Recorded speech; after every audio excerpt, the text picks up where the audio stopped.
Na območju občine Slovenska Bistrica je minulo soboto potekala tradicionalna akcija čiščenja okolja.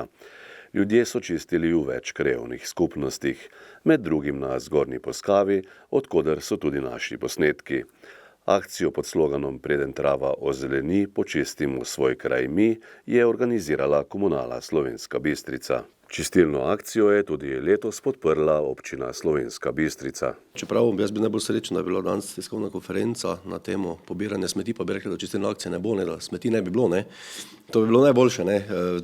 K temu bi morali vsi stremeti, kar je bilo tudi že povedano, da je treba začeti pri malih otrocih za to vzgojo. Vidimo pa sami, ko se vozimo, da teh smeti je res veliko in preveliko.